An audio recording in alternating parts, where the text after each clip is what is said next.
ಅಯೋಧ್ಯೆಯಲ್ಲಿ ರಾಮ ಮಂದಿರ ಲೋಕಾರ್ಪಣೆ ಹಾಗೇನೆ ರಾಮಲಲ್ಲಾ ಪ್ರಾಣ ಪ್ರತಿಷ್ಠಾನಕ್ಕೆ ಈಗಾಗಲೇ ಕ್ಷಣಗಣನೆ ಆರಂಭವಾಗಿದೆ. ಈ ಹಿನ್ನೆಲೆಯಲ್ಲಿ ದೇಶಾದ್ಯಂತ ಬಿಗಿ ಬಂದೋಬಸ್ತ್ ಏರ್ಪಡಿಸಲಾಗಿರುವಂಥದ್ದು. ಯಾವುದೇ ಅಹಿತಕರ ಘಟನೆ ನಡೆಯದಂತೆ ಬಂದೋಬಸ್ತ್ ಏರ್ಪಡಿಸಲಾಗಿದೆ. ಅದೇ ರೀತಿ ಮಂಗಳೂರಲ್ಲೂ ಕೂಡ ಬಿಗಿ ಪೊಲೀಸ್ ಬಂದೋಬಸ್ತ್ಗೆ ವ್ಯವಸ್ಥೆ ಮಾಡಲಾಗಿದೆ. ನಾನೀಗ ಕುದ್ರೋಳಿ ಭಾಗದಲ್ಲಿದ್ದೀನಿ. ಇದೊಂದು ಅತಿ ಸೂಕ್ಷ್ಮ ಪ್ರದೇಶ ಅಂತಾನೆ ಹೇಳಲಾಗುತ್ತೆ. ಈ ಭಾಗದಲ್ಲಿ ಕೂಡ ಬಿಗಿ ಪೊಲೀಸ್ ಬಂದೋಬಸ್ತ್ ಏರ್ಪಡಿಸಲಾಗಿದ್ದು ಬ್ಯಾರಿಕೇಡ್ಸ್ಗಳನ್ನು ಹಾಕಿ ಬರುವಂತಹ ವಾಹನಗಳನ್ನು ತಪಾಸಣೆ ಮಾಡಲಾಗ್ತಾ ಇದೆ. ಯಾರು ಎಲ್ಲಿಂದ ಬರ್ತಾ ಇದ್ದಾರೆ, ಎಲ್ಲಿಗೆ ಹೋಗ್ತಾರೆ ಅನ್ನೋದನ್ನ ಚೆಕ್ ಮಾಡಲಾಗ್ತಾ ಇದೆ. ಹಾಗೇನೆ ಟೂ ವೀಲರ್ಗಳಲ್ಲಿ ಯಾರೆಲ್ಲ ಬರ್ತಾರೆ ಅವರಲ್ಲಿ ಲೈಸೆನ್ಸ್ ಇದೆಯಾ ಅಥವಾ ಏನಾದರೂ ಅನುಮಾನಾಸ್ಪದ ವಸ್ತುಗಳನ್ನು ಕೊಂಡು ಹೋಗ್ತಾ ಇದ್ದಾರಾ ಅನ್ನೋದ್ರ ಬಗ್ಗೆ ಚೆಕ್ ಮಾಡ್ತಾ ಇದ್ದಾರೆ.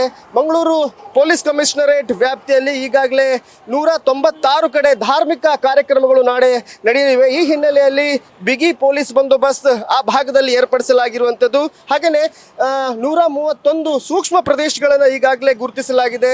ಈ ಭಾಗದಲ್ಲಿ CRPFನ ತುಕಡಿಯನ್ನು ಕೂಡ ನಿಯೋಜನೆ ಮಾಡಲಾಗಿರುವಂಥದ್ದು. ಹಾಗೆಯೇ CAR ಹಾಗೆಯೇ DAR ತುಕಡಿಗಳನ್ನು ಕೂಡ ಪೊಲೀಸ್ ಬಂದೋಬಸ್ತ್ಗೆ ಈಗಾಗಲೇ ವ್ಯವಸ್ಥೆ ಮಾಡಲಾಗಿದೆ. ಮಂಗಳೂರು ಪೊಲೀಸ್ ಕಮಿಷನರ್ ಈಗಾಗಲೇ ಈ ಭಾಗದಲ್ಲಿ ಒಂದು ಸಂಚಾರ ನಡೆಸಿ ಪರಿಶೀಲನೆ ಕೂಡ ನಡೆಸಿರುವಂಥದ್ದು.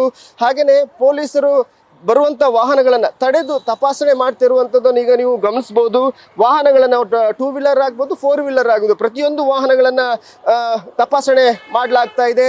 ಅದೇ ರೀತಿ ಎಲ್ಲ ಭಾಗಗಳೇ ಮಂಗಳೂರು ಪೊಲೀಸ್ ಕಮಿಷನರೇಟ್ ವ್ಯಾಪ್ತಿಯಲ್ಲಿ ಈಗಾಗಲೇ ಎಲ್ಲ ಭಾಗದಲ್ಲಿ 14 ಕಡೆ ಈ ಚೆಕ್ ಪೋಸ್ಟ್ಗಳನ್ನು ನಿರ್ಮಿಸಿ ಪೊಲೀಸ್ ಬಂದೋಬಸ್ತ್ ನಡೆಸಲಾಗಿರುವಂಥದ್ದು. ಎಲ್ಲ 14 ಚೆಕ್ ಪೋಸ್ಟ್ಗಳಲ್ಲೂ ಕೂಡ ಬಿಗಿ ಪೊಲೀಸ್ ಬಂದೋಬಸ್ತ್ ನಡೆಸಿ ವಾಹನಗಳನ್ನು ತಪಾಸಣೆ ಮಾಡುವಂತಹ ಎಲ್ಲ ವ್ಯವಸ್ಥೆಗಳನ್ನು ಮಾಡಿರುವಂಥದ್ದು. 3 DCP ಹಾಗೇನೆ 6 ACP ಅವರ ನೇತೃತ್ವದಲ್ಲಿ ನಾಳೆ ಇಡೀ ಪೊಲೀಸ್ ಬಂದೋಬಸ್ತ್ಗೆ ವ್ಯವಸ್ಥೆ ಮಾಡಲಾಗಿದೆ.